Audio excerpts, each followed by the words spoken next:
Ang pagbabalik ni Doña Virginia.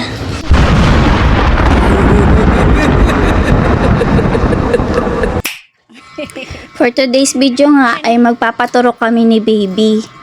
Ganap na ganap. Talaman niya baby na yan. Cute. Bumalik nga ulit si daddy sa kwarto dahil hindi niya makita yung kanyang mahiwagang pamuyod.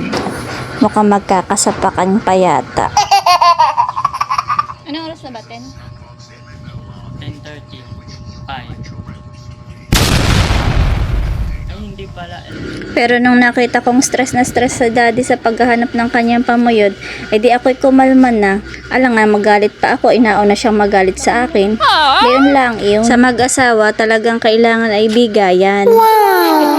Nilamutak ng kainain naman ng kanyang mga kuya, wala na nagawa si Bunso. Hindi pwedeng malimutan. Baka lagnatin. Hindi na nakapuyod ang aking dalaga.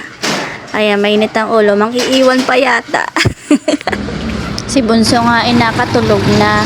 Feel niya talagang matulog sa biyahe Moving forward, naturukan na nga siya magkabilang kita. Hindi ko na pala na-videohan kasi hindi ko hinahanap ko yung cellphone. Yung pala is nadala ni daddy. And finally, after 45 years ay bibisita naman kami sa kanyang lolo. First time nga niyang mamimit rin pinakabata niyang apo. Alam nyo na, mahirap din ang buhay sa abroad kaya hindi agad makauwi. Ganeri talaga ang daan din bungad rin ng Encantadia.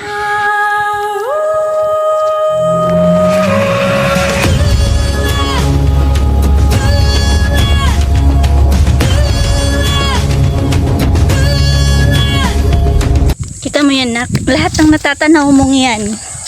Lahat ng natatanaw mong yan ay hindi atin. Mulberry.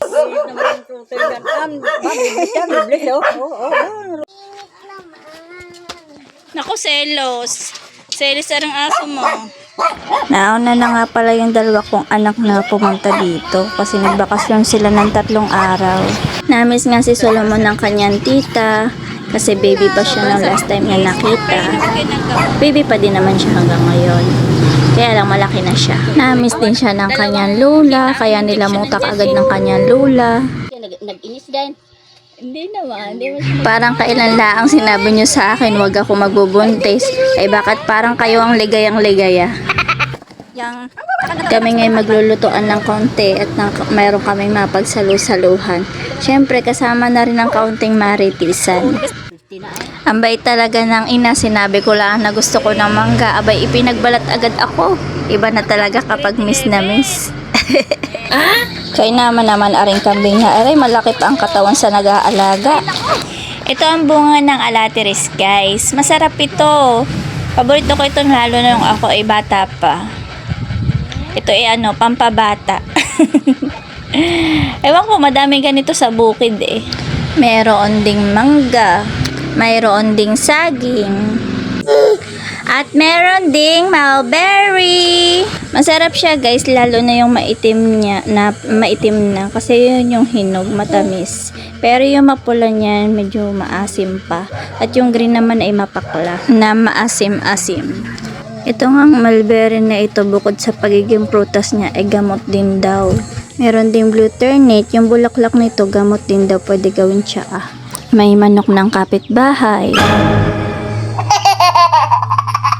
Ay sadyang hindi ka magugutom dito basta ikay masipag at madiskarte sa buhay. Isa pa nga nakakamiss ay ang paggamit ng kahoy. Sa mahal ba naman ng gasol ngayon? Ay ang nakabili ka nga ng gasol, wala ka namang iluluto.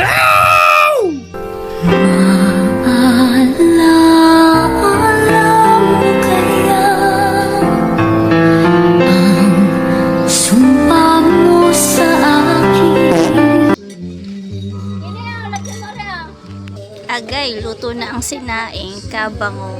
Buksan muna natin ang aircon. Ano ga dito ang aircon? Ay, hindi ba aircon yan? Kaya pala naman ang tagal mahimay ng manok. 90% ang pakyut, 10% ang himay. Susar, hindi mo na kailangan magpakyut at nasa lahi na natin.